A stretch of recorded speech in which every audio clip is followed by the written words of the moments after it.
பரபரப்பான செய்தி வந்து இன்னைக்கு செந்தில் பாலாஜி அவருக்கு நிபந்தனையில ஜாமீன் வழங்கியிருக்காங்க. இந்த விஷயத்தை நீங்க எப்படி பாக்குறீங்க?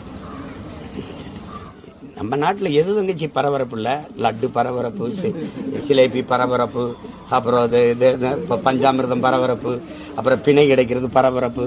அது பரபரப்புக்கு பஞ்சமா இருக்கு. அது அந்த திருடுறது, கமிஷன் வாங்குறது, லஞ்சம் பெறுறது, டாஸ்மார்க் சரக்க கூடுதலா விளை வச்சு விற்கிறது, 10 ரூபா கூட்டுறது, நேரம் கணந்து விற்கிறது, கள்ளச்சரக்கு ஓட்டுறது, இதெல்லாம் தியாகத்துல வருது. உங்களுடைய தியாகம் போட்டுறது. நான் என்ன நினைக்கிறேன், எனக்கு யார் மேல கோருது இல்ல. எங்க பாட்டை ஒருத்தன் செக்கிழுத்தான்ல, அவர் மேல 9 வருஷம் 8 வருஷம் ஜெயில இருந்தாங்க. எங்க தாத்தங்க எல்லாம் தூக்கல தொங்குனாங்கல்ல. இவங்க அது இதுக்கெல்லாம் பேர் தியாகம்னா அதுக்கு பேர் என்ன தம்பி சொல்றது?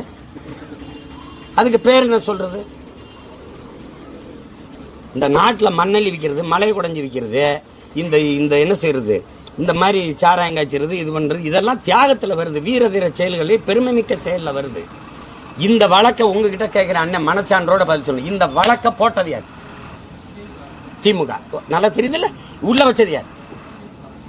இப்ப இப்ப இப்ப இருங்க, சிரிக்காதீங்க. அதிமுக ஆட்சியில நீங்க அவர் மேல வழக்கில் தான் உள்ள போயிட்டு வந்திருக்கிறாரு.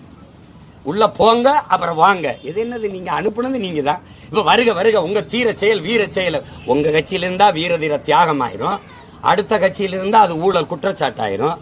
இதே ஐயா கரூர்ல பேசினது இருக்கு. கட்ட கேட்டுக்கு இவர் முதலமைச்சர் வேட்பாளர் பட்டியலே இருக்கிறார்.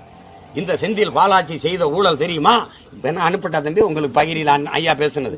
திருப்பி கட்சியில் உங்களை மாதிரி ஒருவருக்காக தான் காத்திருந்தோம். அங்க செய்த திருட்டை இங்க வந்து செய்யுங்கள். அதுதான் என்ன நல்ல திருடன்.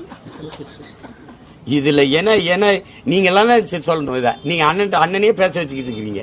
இந்த கொடுமையெல்லாம் என்ன வந்த உடனே அதுல பாருங்க, அவர் அமைச்சராவதில் எந்த தடையும் இல்லை என்று சொன்னா அமைச்சராக்குவாங்க. யார் அதிகமா வசூலிச்சு கொடுக்க கப்பம் கட்டுறாங்களோ அவன் நல்ல அமைச்சர். அவ்வளவுதான்.